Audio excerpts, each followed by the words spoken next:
Our second webinar was by Mr. Alan Ascari on choosing a study design. Our third one was on ethical consideration and patient consents and getting study approval, and that was by Dr. Aisina Mabeko and Ms. Asha Nurani. We had our fourth webinar by Prof. Anson and Ms. Alice Chai on research proposal and protocols. And then a session on data collection by Mr. Ali Navi. We had a good look at data cleaning and analysis as our fifth webinar, also by Mr. Alan Ascari, and data interpretation by Mr. James Glaspie. And we looked at writing a manuscript for publication, also by Mr. Alan Ascari. And our last webinar was by Mr. Tom Drake on preparing an abstract for submission at a conference. And that ties in with today's webinar on choosing a journal for publication. We've had a lot of support from InciSioN Global, from GEX as well, and also from ACE MRCS. We will just watch a short video, and then we would I would briefly introduce our faculty for today.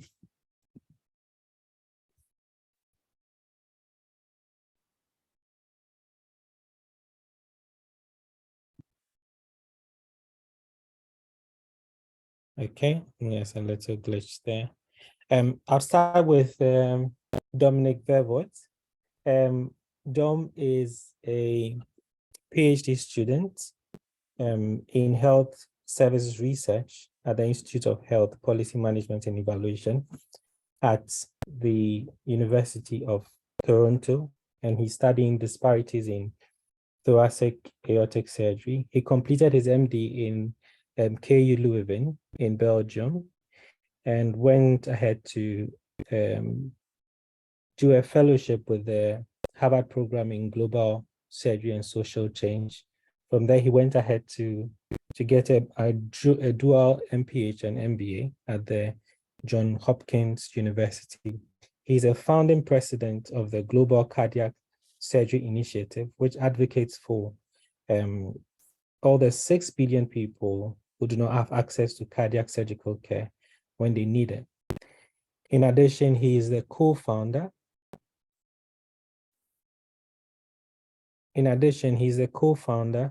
Of and past chair of InciSioN Global. He's an advisor to the Global Surgery Foundation and also for the Johns Hopkins Global Surgery Initiative. He's a board member for the Global Alliance for Rheumatic and Congenital Hearts and a co-founder of the Gender Equity Initiative in Global Surgery. Dominique is widely published in several high-impact journals, and he's been featured in many places, including New York Times, BMJ, JAMA, Lancet, Al Jazeera, etc. I'm really, really excited and happy to have Dom join us today for this session. I would briefly introduce Dr. Joseph Bonney as well. Dr. Bonney is a specialist in emergency medicine in Confanoche Teaching Hospital. He's a research fellow with the Global Health and Infectious Diseases Research Unit in KNUST. He's also an editor of the Ghana Medical Journal, an African Journal of Emergency Medicine. He's a PhD candidate as well, and a founding member of the Emergency Medicine Society of Ghana. He's a member of the International Federation of Emergency Medicine and a president of the AFEM, that's the African Federation of Emergency Medicine, and a board member of the World Association of Disaster and Emergency Management. He's also a freelance medical photographer and CEO of Radiance MD. I'm really excited today to invite Dominique and Bonney to join us today. Thank you very much both for agreeing to join us. Great. Thank you so much for having us. Do you have a preference in terms of who goes first? Not really. I think I'm not sure if Dr. Bonney is on. Hello. I think we're both ready. Thank you all very much for joining us this evening. I think it's nice to have 45 people on a call on a Friday night. So I don't mind who goes first either. I think Dominique, you can start. So that'll be great. Okay, perfect. Let me try and share my screen then. Good. Let me quickly put this in full screen. Okay, can I get a quick confirmation that you can see this?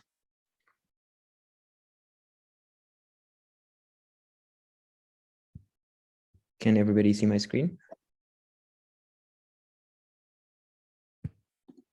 Okay, perfect. Great. So thank you so much, Teddy, for the kind introduction, and to InciSioN Ghana at large for inviting me to join you all again for this webinar. It was a pleasure to speak to you all earlier this year. The year has gone by so fast. I remember when it was the first session, and Teddy had already invited me to give this talk back in December, and really the year has gone by so fast, and I'm sure that's been the same for all of you. But at the same time, it also means that you've had a productive past few months, and hopefully have been able to learn a lot from the past research webinars in terms of going through the entire process of identifying the research, conducting the research, and eventually coming to the stage where you're now, where you're really trying to harvest the fruits of all of your labor, where you're finalizing hopefully your research and looking at journals and seeing if you can submit it somewhere to eventually get it published. And so this is really what we're hoping to kind of chat about today. And I'll briefly kind of go through some of the general information about what it looks like in terms of identifying a journal, preparing your submission, eventually submitting, and then kind of going through different steps of the review process, just so you're kind of aware of what the different steps are. But I'll try to keep the theory rather brief, just to kind of ensure that we have sufficient time as well to hear from Dr. Bonney, but also to have sufficient discussion, because a lot of this is really practical, and it will also be something that you will eventually have to go through and familiarize yourself, just so that as you try to publish an article, that you really get a sense of, okay, this is what a journal platform looks like. This is what I need. This is a layout that I have to keep in mind, what a lot of journals like, where do I look for author guidelines, and so forth and so forth. But first things first is obviously choosing a journal, because when you are trying to look for a place to submit your article, you always want to make sure that it is a right fit for everybody, not just for you and your article, but also for the journal itself, because you want to maximize your chances of having your research published, but also eventually, if you publish it, that you're reaching the right audience, because the goal of your research is not for you to get a publication, but eventually for that research to be disseminated and actually having an actual impact on the ground and having an impact on the readers, and hopefully for the readers to use it in their practice, or if they're policymakers, hopefully have some policy impact as well, depending on what the work is that you're doing. And so you have to ask yourself, okay, what is the topic that I've been working on? Is it something that is very clinical? Is it something that is, for example, related to a subspecialty? Let's say it is about orthopedics, and you're probably going to be looking at orthopedics journals and not, for example, at a cardiac surgery journal. In terms of disciplines, you might also say, okay, well, I'm working more related to health economics, or I'm working more related to qualitative research. And you're trying to find a journal that is really interested in publishing that, as opposed to finding a journal that is publishing something completely different. Now, secondly, is you want to make sure you're reaching the right audience. If you're trying to reach, for example, nurses, then you're going to be looking for a nursing journal, as opposed to when you're looking for policymakers, maybe you have to find a journal that is a bit more general and that is read by a broader audience, as opposed to something that is for a subspecialty or for a specific clinical audience. Always have to keep that in your mind as well. You have to look a bit at journals as well to see what they've recently published. If you have a research article on a given topic and you see that a journal has just last week published on a similar article, well, they're probably not going to be as interested to publish on this again. So you might have to look somewhere else. Now, at the same time, it might also be that it is the case that they are actually interested in the topic. So if your article is novel enough, it could still be something that is worth considering. So for example, if you're looking at global surgery research, it might be that you're looking for journals that are interested in global surgery research. And it doesn't mean because your research falls within the same scope or within the same area that it is necessarily the same and that it is not of renewed interest of the journal. But you just have to make sure that it is sufficiently novel. Now, there are some other considerations because for some people it matters or it doesn't matter whether a journal is open access or not. So that is a consideration for yourself.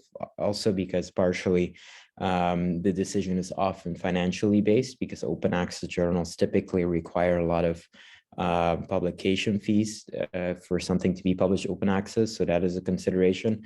And also the impact factor, whether or not it plays a role or not is really up to the group of authors themselves. There are ways for you to kind of look at journals in the sense that there are a couple of public lists available, for example, based on impact factors, but there are also computer algorithms such as a screenshot that you see here, JANE, which is an abbreviation for Journal Author Name Estimator. And that is basically a website where you can put in your title or even your abstract. And based on a computer algorithm, it looks at the words that you've used in your title and your abstract and tries to identify what the theme or the topic of your research is. And then based on that, tries to look at all the journals that are listed in the database and sees, okay, what has been published so far? What is the name of the journal? What is the journal's mission and description? And what would really be the best fit based on the words that you put in your title and the abstract and the journals that it has access to. And so this is kind of a free open access way for you to kind of have some inspiration for journals if you really think that after looking around online, you really haven't found the right journal for what you're hoping to submit to. Now for global surgery, there isn't the specific global surgery journal, though if you look at a publication of ours from a few years ago where we looked at all the global surgery literature, you do see that there's a bit of a tendency of people or of authors to publish in a select series of journals, with the World Journal of Surgery being by far the most common one, but various others also being listed in the top 10. But if you kind of move beyond that, because there is not a journal of global surgery, but if you move beyond that, some subspecialty journals do have a journal with a specific focus on global health or global surgery. And you see a couple of them here on the top for cardiovascular medicine, left bottom for neurosurgery, right bottom for plastic surgery. But depending on the specialty that you're interested in or that your research is in, there might be some other journals as well. But also non-surgically, it's also important that we kind of move beyond preaching to the choir and move beyond the surgical audience, because a lot of global surgery research is really health systems based and isn't just literature for surgeons or surgical researchers, but really something of interest to policymakers as well. And you can think about broader global health journals such as these, but also many, many more. And these might be national journals such as the ones that are put out by national medical societies, might be regional ones that are widespread across the African continent as well, but it might also be journals that are more international or related to non-surgical disciplines.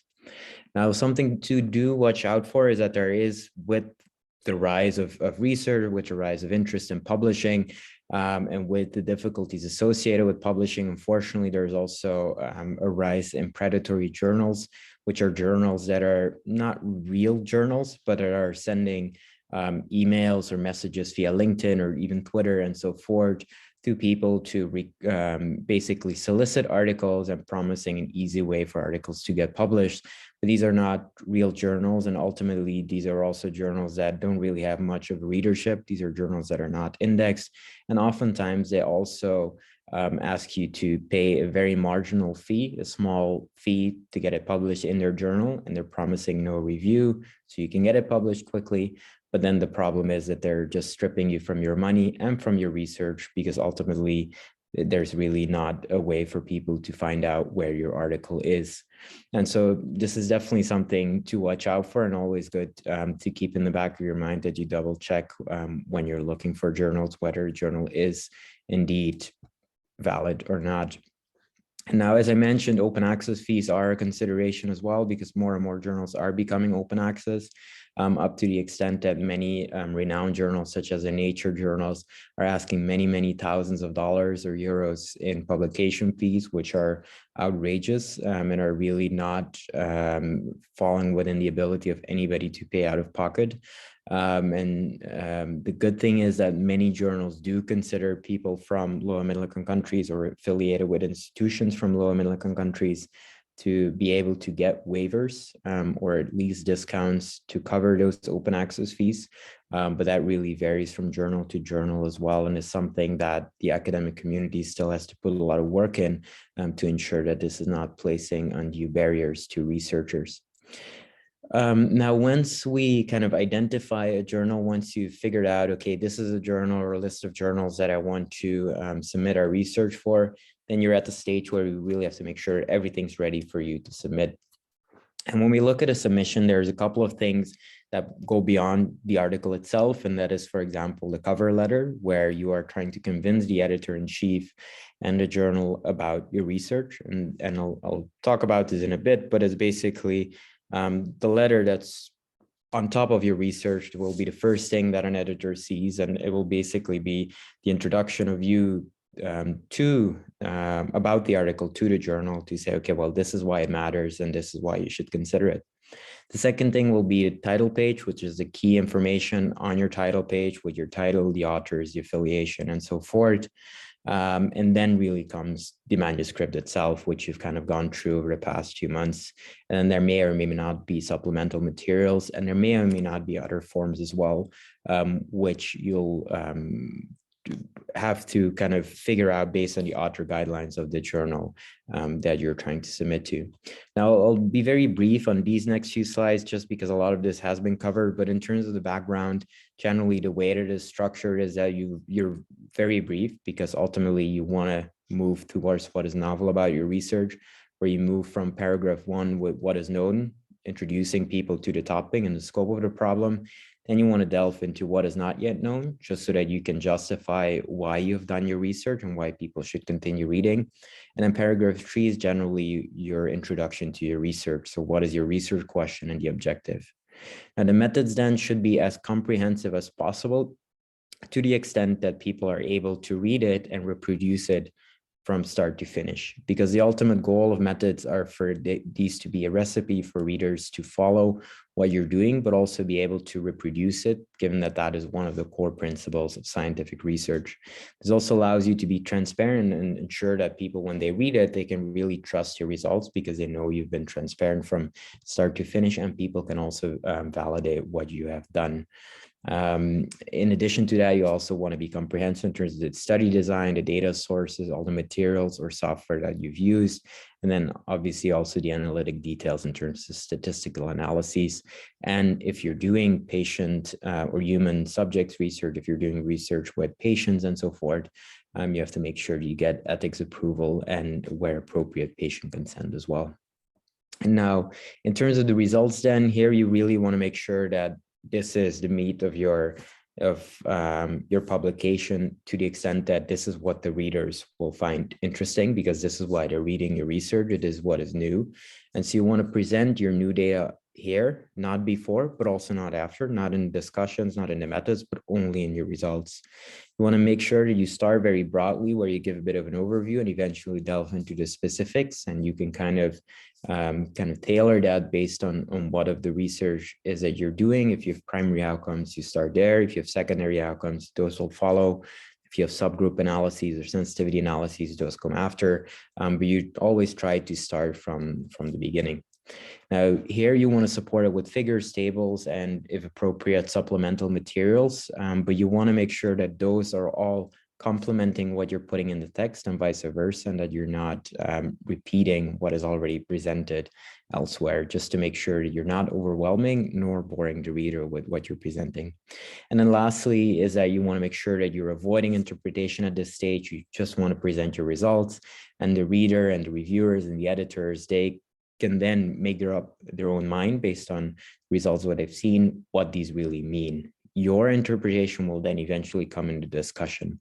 And in discussion, this is really only what you're going to be doing there is kind of one, summarizing what you have done and what your findings were, but then discussing those from your primary to your secondary, and then to your broader findings and how they relate to the real world, whether it is in terms of clinical care, whether it's in terms of policy impact, and so forth. Lastly, you also want to address the fact that there are limitations. No research is perfect, and you want to acknowledge to what extent your research can be generalized, and also what are some still remaining gaps in knowledge that are unaddressed by your research, just so that readers know, okay, it's great what you've done. We know that now we know a bit more about the research that you've done, but we also know that there are still some gaps that maybe other researchers or you in the future can address, and also to make sure that readers are really seeing both sides of the coin when they're reading novel research.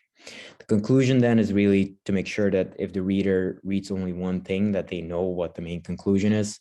So this is really your take-home message. Ideally, this is brief because readers have already read your entire study, and then you don't want to overload them with too much additional text.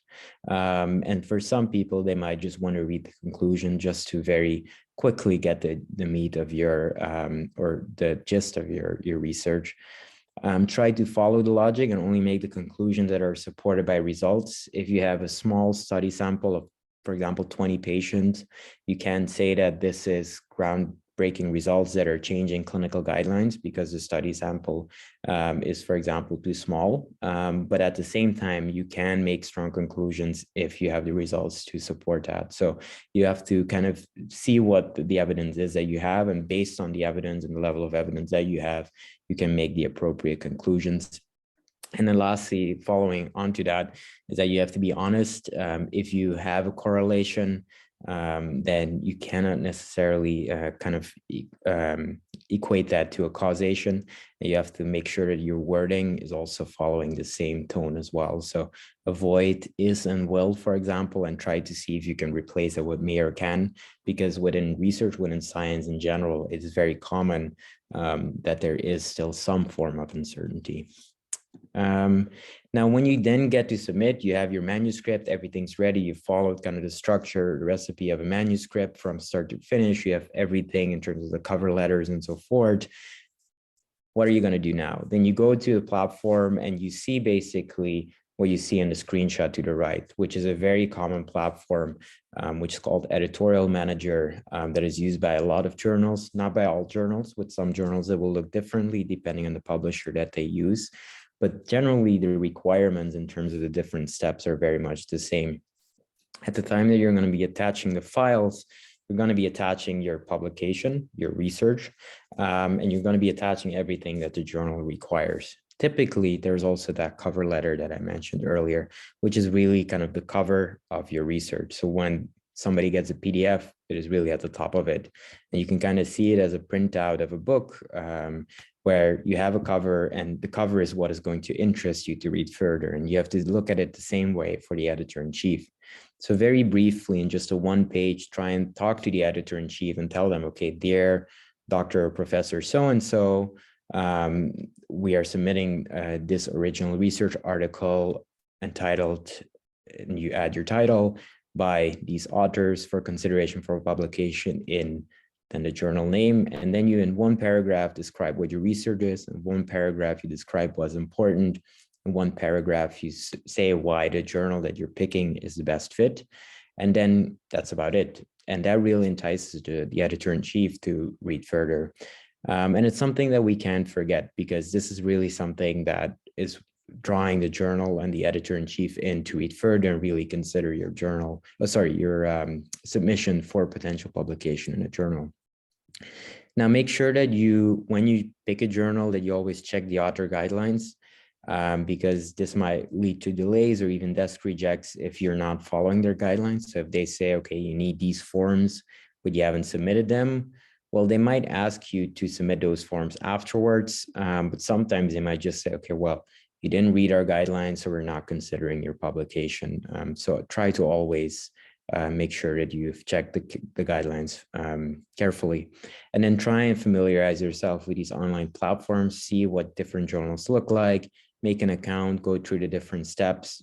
You don't have to click submit, but just so you know the different steps about what is required and what you have to fill in when you go through the submission process. Now, something you can't forget about is the abstract, and putting that intentionally here because it requires its own dedicated slide. And that is because oftentimes when we do research, we leave the abstract to the last part if we kind of quickly do it just before the submission.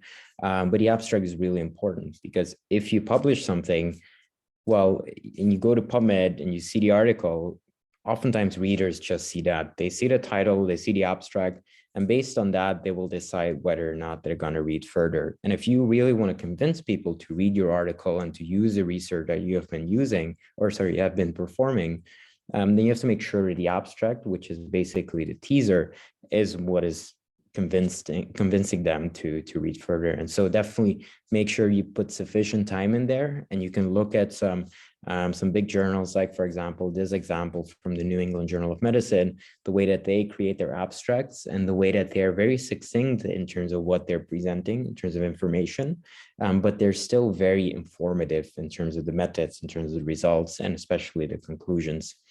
Also try and minimize the amount of jargon, so the amount of technically difficult wording that you use, just to make sure that you're not scaring away researchers or readers who don't have the same background as you. If you're trying to convince policymakers and you're putting in a lot of technical words that people outside of medicine don't understand, well, they're not going to be interested in reading further because they're scared that if they're going to read the article, they will not understand. So try and minimize the jargon as much as possible.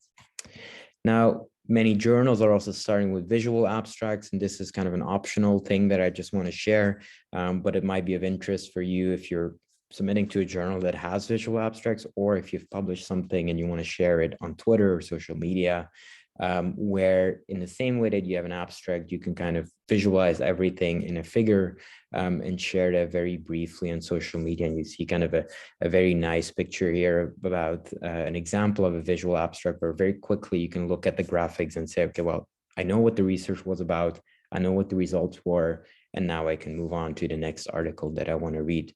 So this is a very powerful way to do so.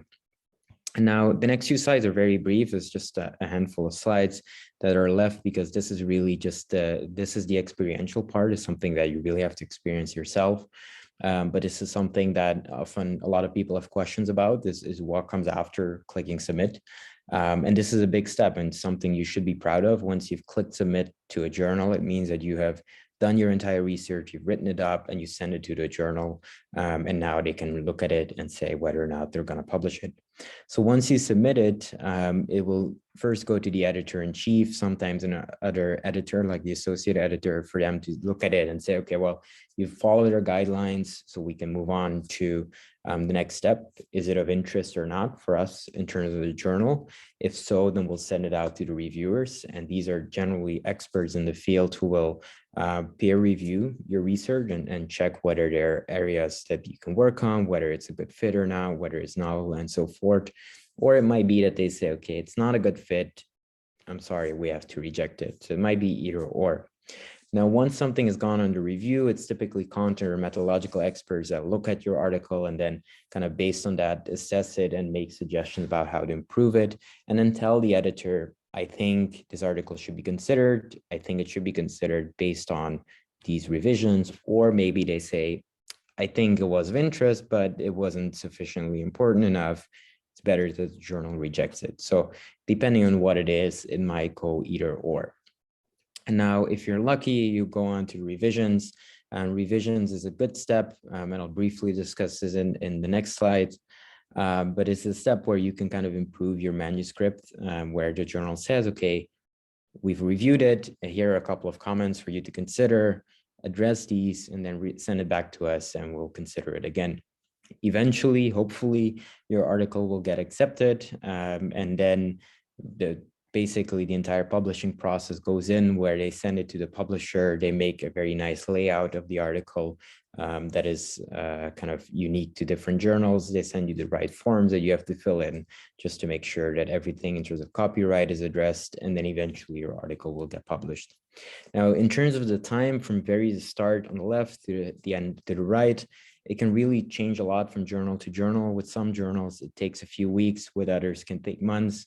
If you're really, really not lucky, or if you really have a lot of rounds of revisions and it takes a lot of time to do new analyses and so forth, it can actually take a few years, but that is very, very rare. So typically consider it a few weeks to a couple of months that it is from submission to publication. Now, as I mentioned, once you are at the stage of revisions, this is basically a stage where they're telling you, okay, here are a couple of comments from the reviewers and from the editors for you to address. It could be that they say, okay, you can address these and send it back to us, which is a revision. And it basically gives you an opportunity to address these comments and send it back to them. And the journal can then, together with the reviewers, decide whether or not to publish your article. Or it might be that they say, okay, you can resubmit it or you have to submit it elsewhere. And that typically means that it didn't really receive the priority that the journal initially thought it would have. And that doesn't necessarily mean that the article was bad or that the research was not done well, but it might also just be that the topic just didn't fit the journal, that they just had a recent publication that was quite similar, that they had other priorities, et cetera, et cetera. But it doesn't necessarily reflect kind of the quality of your research, so don't be discouraged. The peer review process is not perfect. Sometimes you are lucky with peer reviewers, sometimes you're really not lucky. Sometimes it just depends on the timing as well, in terms of whether or not something with similar data was just recently presented at a conference or was just simply published in another journal. So definitely don't be as discouraged, but try and look at the comments of the reviewers and the editors, and then go through the process again, integrate those comments, try and improve your study or your research where you can based on those comments, and then just go through the process all over again with a novel journal. When they are asking you to revise a submission, then again, I want to stress that that is a good thing because they aren't rejecting at all or yet, but at least they're not rejecting now. The reviewers, they give you constructive feedback because these are generally experts in the field and they want you to improve your manuscript. So try and consider them as much as possible. You don't have to agree with everything. It might be that you disagree with a certain suggestion, and then that's totally okay. You always have to make sure that you respond to the reviewer and say, okay, well, I respectfully disagree because of X, Y, Z, and this is kind of what we have done or what we've clarified to kind of showcase that. But it is always important to reply to every comment that a reviewer or an editor has made, just so that they can see that you have acknowledged the comments, that you have considered them. You always have to make sure you're respectful and that you thank them for the comments that they've made.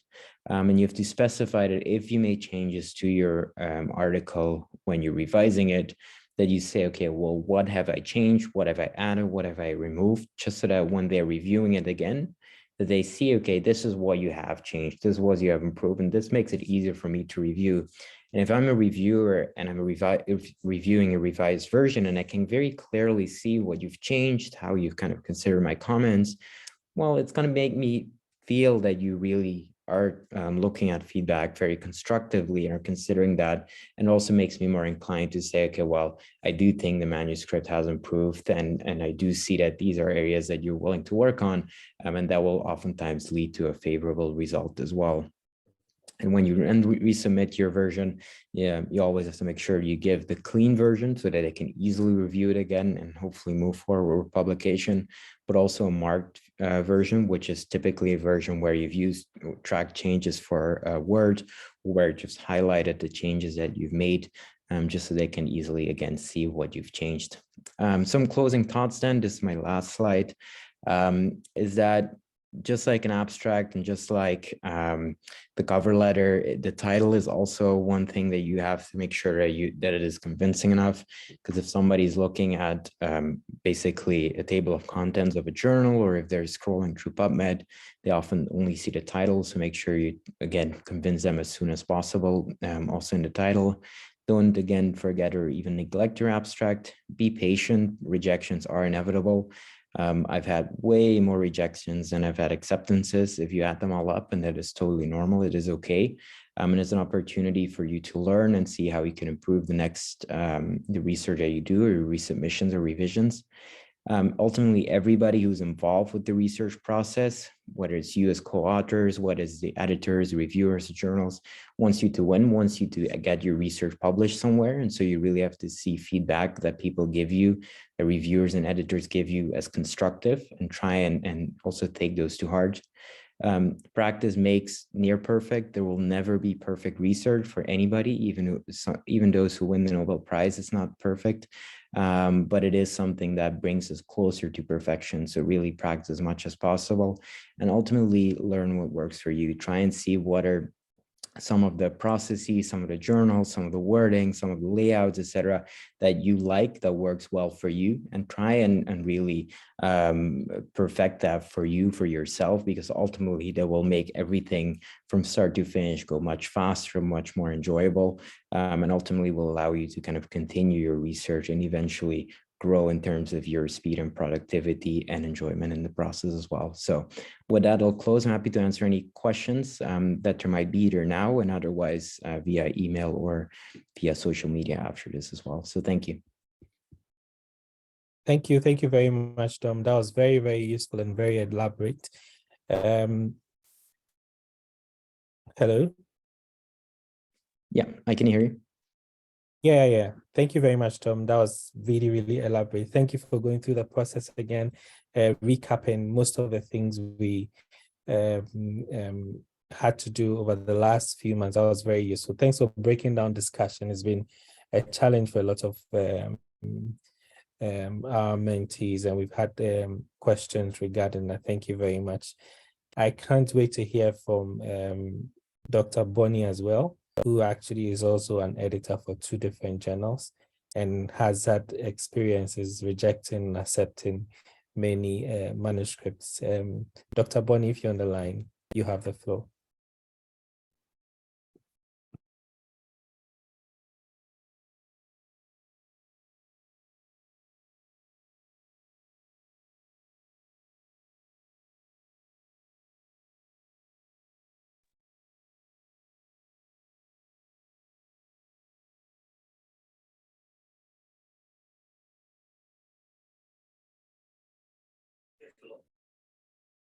As we wait for Dr. Bonney, I think, Dominique, you have a number of questions. I'm happy to read through. Someone's asking, if your submission is rejected, will there be comments on it as to why it was rejected? And are you able to convince them? And can they consider it after your convincing statements?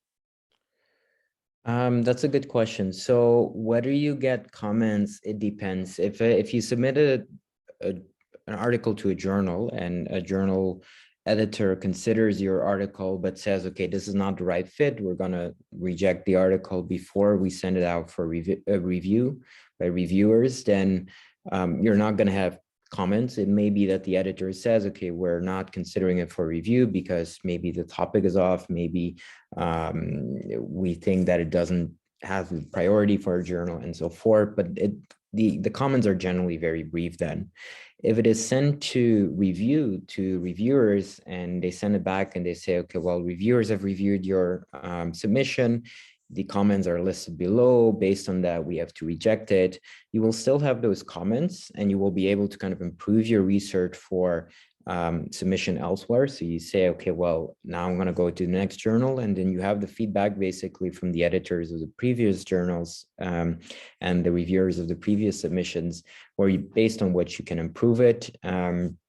But you don't have to tell the next journal that these were the reviewer comments from a previous journal. You can just consider it as a new submission.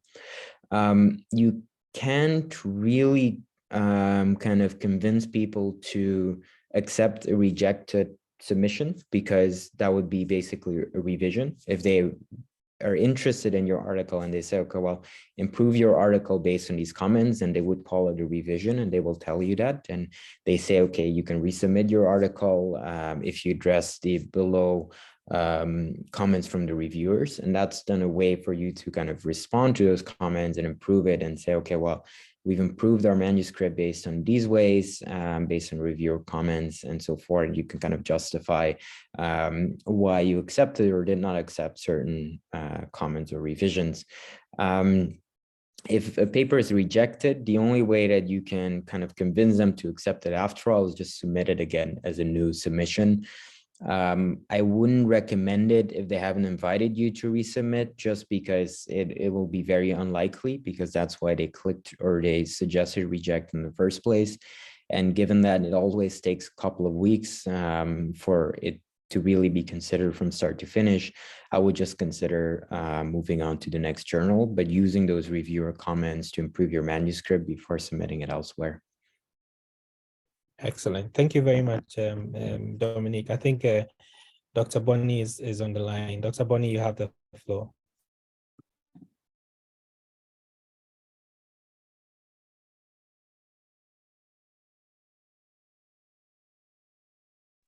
Teddy, I think Bonney is gone off just now. Oh, he's back on.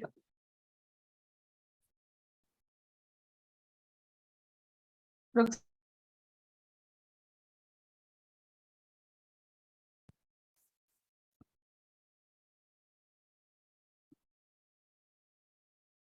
All right, I think we have a couple more questions for you, Dominique. Is there a general layout for the article, or the layout changes with respect to the research topic?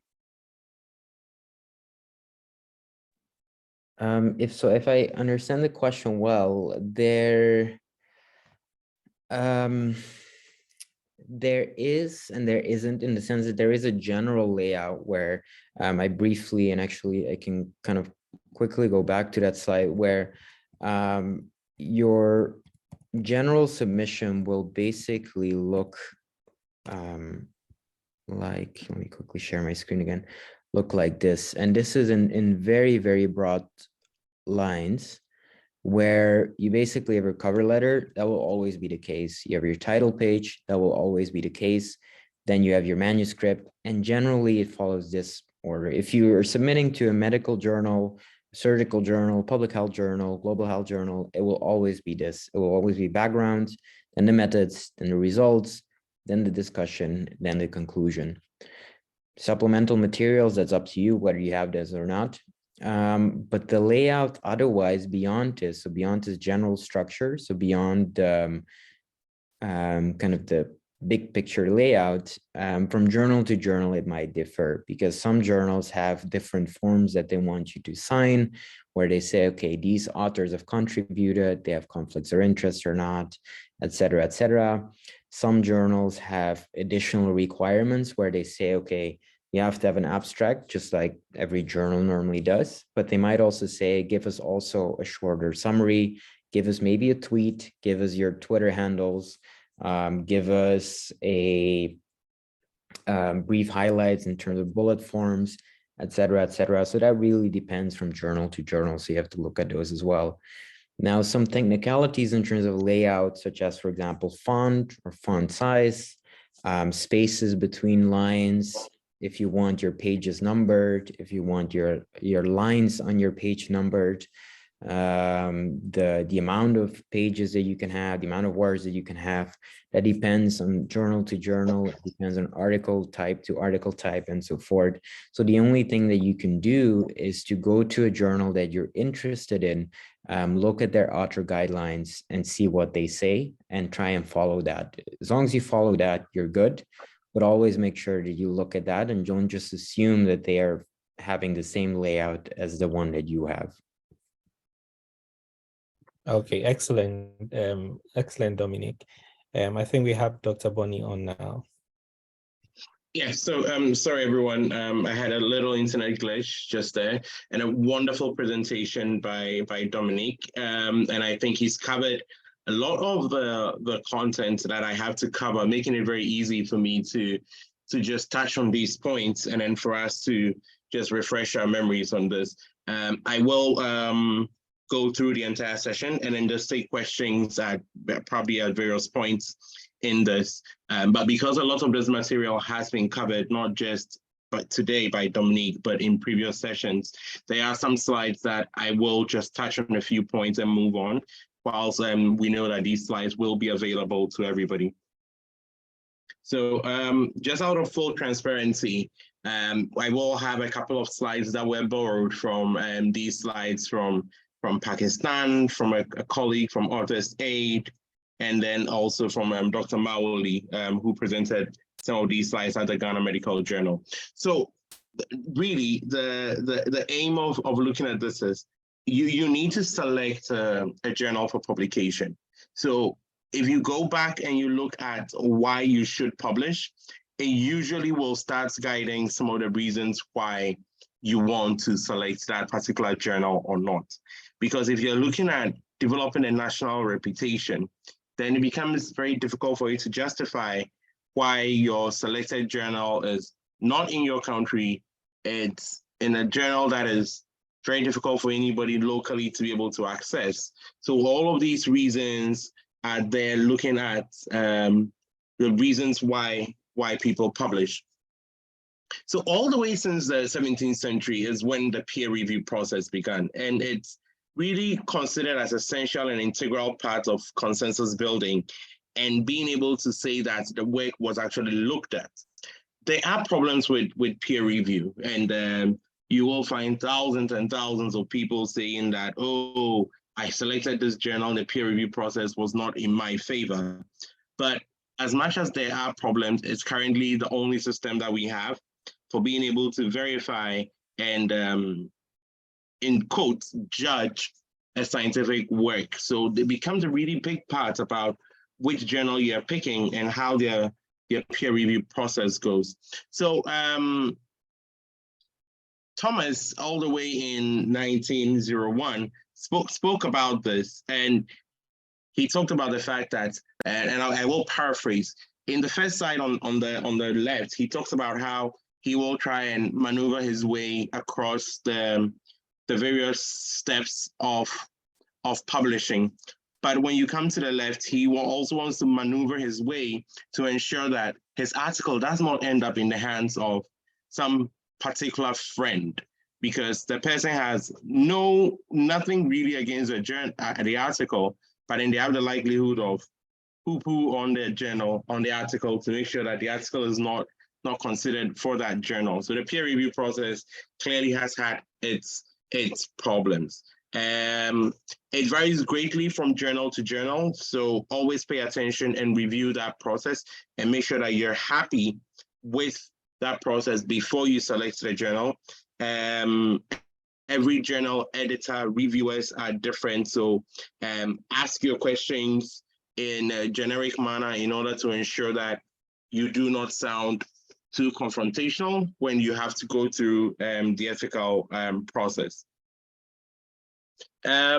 Typically, in deciding on which journal you should be picking, you should also be thinking about minimizing the presentation defects. The minute you submit an article that has too many defects, then it becomes very, very difficult for you to go on and have a comfortable peer review process. There will be definitely people that will come at you, and the presentation defects might not be from grammatical errors or spellings. It might just be just a format that was not followed. So your article is perfect if you're submitting it to Journal A, but because you just shifted to Journal B, it just doesn't fit.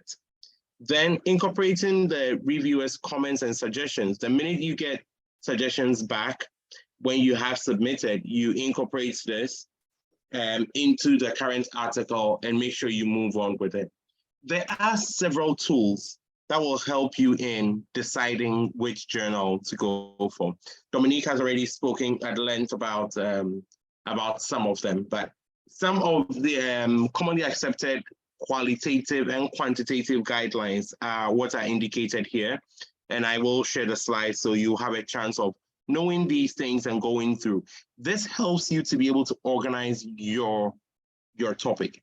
If you are presenting an article, which is, for example, a clinical trial, but that does not follow the standards for writing out a clinical trial, it generally will not be accepted by most journals, even before you have to reapply their method of or their structure of how an article will look like. And the same for a qualitative study that had the RATs, the corrects, and so on as guidelines that people can use to look at how is my paper looking and how is this being written to be able to be accepted by a journal. So Dominique already talked about the audience. Who do you want to send a message to? Is it for early upcoming scientists? Is it a global message? Is it a national message? Is it message really for a small society of people? Then investigate a number of journals. Really don't start small. Don't start with 3 journals. Don't start with 2. Don't be hooked on one, because if that you realize that that is not going to be possible, then it becomes almost impossible for you to be able to move to somebody else. And then know the pecking order of the journals in your field. What's the best? What is almost the best? What is okay? And what is the one that you want to publish in if you're not feeling very strong about your material? Know this and know what material goes into which journal. And then questions you might want to investigate about the journals under consideration are most of the things that we will go through right now. So some of the questions are, is it peer reviewed? If your journal is not peer reviewed, I will almost 100% be telling you that this is probably not where you should be aiming at. There are a couple of medical literature out there that are not peer reviewed. It means that you will get this out there. It might not be predatory. You will be able to get it out there, but you might not be able to use it for academic qualifications, for academic recognition, if it's not peer reviewed. So that has to be looked at. What is the focus of the journal? What is the journal's audience? Who is the publisher of the journal? Very important, because no matter how good it is, if it has a bad publisher, it will end up coming out not looking great, not looking, not being focused at a target, and not just being presentable enough. What is the scope of the journal? Is it indexed? Is it abstracted? Who owns it? What is the impact factor? And so on. We will take a quick view about some of this. I will not take too much of the time. So the 360 perspective is very important. Looking at the discipline, the visibility, is it in the top 10 list? What are the impact factors of the journal? So now you should have like a grade of 5 journals and start thinking about, hey, where does this one fit? Where does this one fit? And start putting them in there. A lot of the time, people will really be quick to say, oh, I'm looking for the journal with the highest impact factor for you to publish in. It's not necessarily true that a good journal has the highest impact factor. Just based on this calculation, and I will show you some of how that calculation is done. Yes, a lot of journals with high impact factor are good journals. It just shows that they have been been recognized, they have landmark papers that have been referenced several times. So it comes back to give them higher scores. So any journal with an impact factor is a good journal. In order for you to get an impact factor, it takes years, it takes a lot of work to be able to be recognized to get an impact factor. So if your journal has an impact factor, you should already be happy that it is a good journal to publish in. It might not be a high impact factor, but it might be what your paper needs at that time, or the journal needs at that time. Okay. Then journal citation reports. Try and look at how the citation is. Check both several editions of the journal, and you can go to Web of Science, and it's actually just right there in the tab, journal citation reports, for you to look at how well that journal is doing with citations.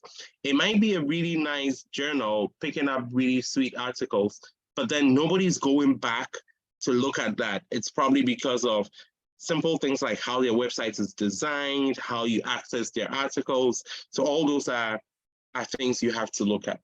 I did promise that we will look at the impact factor. So the impact factor is an A over B formula. So the A on top is the number of times that article is published in the journal, and we're looking back. So we're looking back from 2008 as an example. So in 2006 and 2007, and were cited in articles indexed during 2008. This is divided by the total number of citable items published by that journal within that same 2-year period. That gives you the 2008 impact factor. So number of times an article that has been published has been cited in the 2 years prior to the year we're looking at, divided by the total number of citable items published by that journal. That gives you an impact factor. So this is an example of a page showing the journal citation reports. I will not spend too much time here. Then the minute you start looking at one journal, you might then be attracted to related journals. You will be surprised that a related journal might then suit exactly what you wanted. So do not be very insistent on staying within some space. Look at related journals and find out if there are journals that might suit your purpose more than the one that you were looking at. They might have similar ratings, similar ranking, but just might have a different audience, a different publisher that might give you some sense of what you need. So the science citation indexing is of this nature, and this shows you the number of times an article has been cited and so on. And it gives you that sense of this is a journal I can go to, because then my article will end up being cited a couple of times. Then we have the indexes of the H index, the G index, and now there's so many more of this, whereas impact factor decreases in publicity, there are others that are coming up in this. And if you are on ResearchGate, you will realize that some of these indexes are now being promoted more than others. So the things to consider, journals may have a medium or high impact factor, yet a very low H or G index. There are no standards for ranking articles using the H and G index, so you shouldn't be worried about that. And the social sciences usually rank lower than the sciences. So your paper might be a social science related article. Yes, it might be science related, but more of a social science is finding out the reasons why people health-seeking behaviors and so on. And if it has a social science approach, you might not be looking at a journal that might have a high impact factor, but then fits the purpose for your work. So the first thing you'd want to do is do your desk research. And I already talked about this, having a grade, then speaking to colleagues and seniors about what you want to do. So getting started, build a shortlist. As much as I said that go out there and create a long list, you are having over 30,000 journals out there. You cannot investigate all of them. That alone is another PhD on its own. But build a short list of some articles that you want to start with. The factors are exactly what we had talked about. Publication time. You have people writing to us in the Ghana Medical Journal saying that, oh, I want my article published in 3 months. And then we will tell you it's not possible. Your article will go through a process which will take 9 months to a year from submission to publication. If that is not for you, do not apply to such a journal, because repeated emails to the editor about a process which has been laid out clearly in the author's guidelines usually does not end up very well for authors, because it makes it seem that there's a reason why there's urgency for it to be published. And this always gets editors and editor-in-chiefs a little bit on edge to start asking for a lot more information. Tell me all about your authors. Can I see your ethical clearances? And usually your attempt to be quick always ends up being a negative. So speak to knowledgeable people around you, your colleagues, your supervisors, your institutional library. What do they think this article is worth, and where do they think it should be published? Then explore journal suggested tools, just as Jane, that had been shown by Dominique. I won't waste too much time on that. Then search for call for papers. There will be some times where a journal will put out a call that we are looking for this particular kind of articles. If you're lucky to have one ready, that's a really good shot, and you always have a better chance of it being published in that special edition or in that edition. As much as you want to look at these calls, just be careful that the predatory journals are always happier to be sending out calls at some point. Then get familiar with your content. So this is a screenshot of the Ghana Medical Journal page. It is a very long instruction to authors, but it tells you everything. It tells you about everything you need to know about how to submit your article. If this is not followed, and I will go to it to tell you how some of the processes work. We already talked about the aim and scope of the journals, and then how this aim and scope will help you to decide is to be very clear that it just is not a good fit for the journal. And usually you have journals writing back to you within 24 to 48 hours after submission. And this is not a rejection. They just tell you that your article is just not within the scope of what we're doing. Submitting maybe veterinary medicine to a human science journal will probably end up with such a response. Then understand the audience. We spoke a lot about this. Ask yourself the questions of how to narrow down your search. Do you want to publish your work in an international journal? Are you regional specific? And Dominique expanded on this quite a lot more. We already talked about most of this, so I will skip. Predatory journals has been mentioned, and I could not re-emphasize, as we have many authors who will publish their article. It will remain online on some websites that is not indexed, not good. Your university would not recognize it. Your training institutions would not recognize it.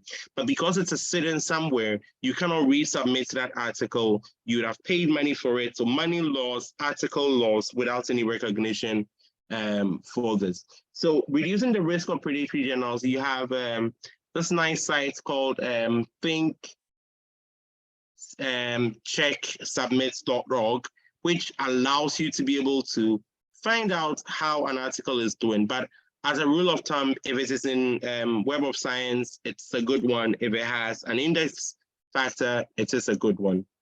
Then the indexing, abstracting and indexing, and I'll quickly go through this. A lot of places that has abstracting and indexing, Google Scholar has now gone to the top just because of how Google's algorithm is to be able to broadly search and find articles and find out which journals are working on which type of articles and which kind of space. Web of Science, Scopus, Medline, PubMed, Open Access Journals Directory, and so on. Now, when you're submitting your article, you will need to consider a journal that pushes along social media lines. All the big journals are doing this. Ghana Medical Journal is doing this. JEMA is doing this. Lancet is doing this. And if they are doing this, it just means that it then moves the article from the pure science space into the social media space. Now, if people click on that article, that's still considered a read. If people then remember that article and cites from it, that just goes back to increase the impact factor of the journals, increase the visibility of your article. So start considering and looking at journals that have a social media angle when you want to consider submitting. Submitting your paper always takes a lot of skill and practical approach, as Dominique said, and we cannot expand on that excessively through one lecture here. The traditional submission is by mail, which is now very rare. Nobody would ask you to send an email. They're all electronic platforms that will be used. And there's always a cover letter that you will put on. Then there are various categories of editors and of various journals. So there's an editor-in-chief, there's a managing editor, there's a manuscript editor, there's sometimes a subject editor for that place. Usually know this, and you will be able to find this information and know where you want to direct some information. Typically, manuscript editors are very happy to engage one-on-one with the content itself, whilst the editor-in-chief might not be very happy if you're discussing granular information with them. They will then just want to take very high-level decisions. And so you want to concentrate on knowing who to contact if you have questions. The journal will always do an initial screening. So if you haven't paid attention to the scope and format, this is where the article will be unsubmitted or will just sometimes get an outward rejection. So really pay attention to this, because it's really heartbreaking that you go through all that trouble, submit your article, and sometimes within hours, 4 hours, you get an email back saying that, oh, your article has been unsubmitted because it did not follow the required guidelines. Peer review process, we can't talk about it enough, but then the editor's decision always really counts. Remember, selecting a journal might not be a one-time thing. You might have selected a journal, gone through the process, and then we'll end up with one of these, accepted as it is, which is very rare, never happens. An editor will always find something just to show that they did really look at your article. They will then give you revisions. If you get any of these two, you're fine. You don't need to look for a new journal. Reconsider if revised will mean that it's almost, we're dropping this, make the changes, come back and let's see if we will have a look at it. At this point, you might consider a new journal if you want to. So unsubmit from this current journal, look for a new journal based on the parameters we've discussed. And if it's rejected, you definitely need to look at a new journal. This just gives a few points about revising your paper. So revise and resubmit promptly. We have people that send us an email at Ghana Medical Journal and sometimes African Journal that they have done the revision and it's been 4 months and then they now want to resubmit. Indicate what revisions have been made in a cover letter. And if you disagree with any of the revisions that were suggested, explain it in the letter that you are submitting. Based on that, there will be some times where questions will be asked and you would need to answer. Some of the topics that people will ask about will be inconsistencies, which might just be typographical errors, missing information, and so on. Response promptly, politely, and completely. Now, some journals will actually allow you to submit your abstract and let them give you a feedback. When that feedback comes with questions, you can follow the same format before you submit the final article. Reviewing proofs will mean that when you've gone through all of that trouble, there will be the point where typesetting will be done and the article will be returned to you for you to have a final look before it goes into publishing. This is always great news because you would have received an acceptance note before this. And make sure at that point you really check for the completeness, accuracy, placement of your figures, and then the quality of the reproduction of the figures that has been done. And this is not the time to rewrite the paper. You have a lot of people now squeezing in 2 or 3 more paragraphs because they think it's more exciting. It will end up pushing your accepted article to be sent back for peer review. And sometimes, if you're not lucky, an outward rejection if it doesn't meet the timelines of the journal. My appreciation to the 3 colleagues who I had to borrow some slides from in order to make this presentation. And I hope at some point we will be able to go through this process and celebrate the publication of our paper. Thank you very much. Thank you very much, Dr. Bonney. I like your last slide. Hopefully, soon we'll all be able to celebrate papers that have been accepted. Thank you very much for reinforcing the points that have been mentioned by Dr. Dominique as well. I think I have a number of questions for both of you. One question seems to be repeated a number of times. Dominique, is it possible to submit one particular article to several journals at the same time? Yeah, it's a good question. Unfortunately, that's not allowed if you have submitted your article to one journal and it is still being considered there.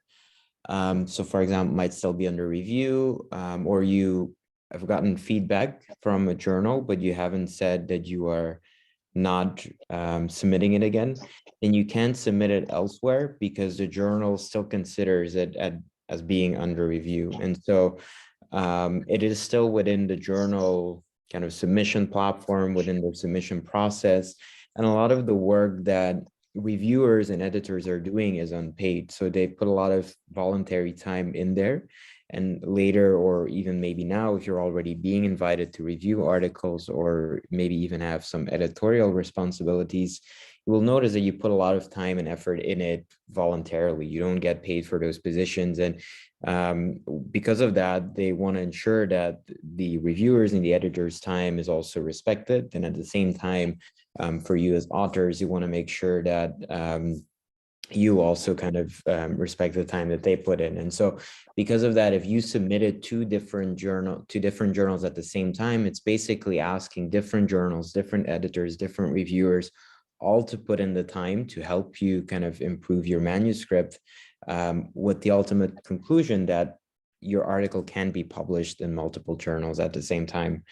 And so that is one of the reasons. Additionally, there's also the issue of course, that if it gets accepted in 2 places at once, if it would be published in 2 journals at the same time, that would basically be the same as plagiarism, because you basically have just 2 same articles in 2 different journals at the same time, which wouldn't be allowed. And so you can submit it at the same time to different journals, which is basically requiring you to either wait until you've heard back from the journal and they said, okay, we want to publish it or not, or we want you to revise, or we've rejected it. Or you email the journal if you say, okay, it takes too long. Maybe you've been waiting for half a year and you say, okay, I still haven't heard back. And you ask the journal to get some feedback. You can always say, okay, well, I retract our submission and we're going to submit it somewhere else, which is totally reasonable if it takes a very long time. But if it's just a few weeks, just a few months, then I would not retract or withdraw a submission, just because it can take a bit of time to be considered. So hopefully that answers the question with a bit of a long answer to an important question. It actually has answered about 3 or 4 questions that have been posted on the chat. I'm just going to ask one last question, because I think most of them have been answered and some of them were already answered in the presentation, and we'll make that available to everyone. But I'm going to ask Dr. Bonney one last question. There's a question regarding how much roughly does it cost to publish in a journal? And I'll be very specific. With regards to Ghana Medical Journal, is there anything we have to pay? So that's a very interesting question. And you realize Dominique started talking about that a lot of the work is voluntary. So sometimes a lot of the work that a journal does is not expensive. But then when you bring in your publishers, then you have cost going up. So if your publishers take a lot of money, then the journals will need to have a processing amount. This amount can range, and it can really range from $5,000 to $1,000 to nothing. Ghana Medical Journal is in the nothing group. We don't charge any money for publication, and then for article processing, nothing at all. And some other journals will then check if the corresponding author is from a low and middle income country, such as the African Journal for Emergency Medicine. Then it's also free for you to publish with them. It doesn't change the fact that one that charges money is a better journal than the other. It's just how they are positioned in a business sense. And the reason why some journals can be free is because some of them have nice grants that are able to support them in the background to ensure that scientific knowledge is produced out there. There is, however, a little trick when Dominique was speaking that I just needed to chip in here, where people submit the articles to a very high-end journal and then get all the nice comments back, and then eventually withdraw it, polish the paper up, and send it to a lower-end journal. If this continues to be a trend for a particular author, it might be noticed. And then when you send your articles out, a journal might start saying that, well, we're not going to review at all. And we just will tell you that you're just not fit for our journal at some sense. Okay. Thank you very much. Great. I just want to re-emphasize what Dr. Bonney said. There are some journals there that do provide waiver to authors, first authors from low and middle income countries. So those are things that we can actually take advantage of. There are some journals too that might publish for free if it's not open access, and they have this other open access bits of it where you have to pay to get your work open access. So that's one thing to take note of and take advantage of as we are low middle income in terms of origin. All right. I want to say a very big thank you. Our time is far gone. Thank you guys for staying. The extra 20 minutes, that's very shows the commitment you guys have for learning and for research as well. I want to say a very big thank you to Dr. Bonney and Dr. Dominique Vervoot for taking the time and coming to have this session with us. We really appreciate it. For everyone else, the link would be on the YouTube channel of InciSioN Ghana. You can have a look at all the other previous webinars.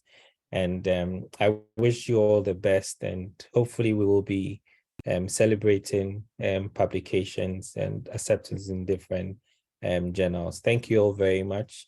And I wish you all the best for the rest of the year, and Merry Christmas and Happy New Year to you all.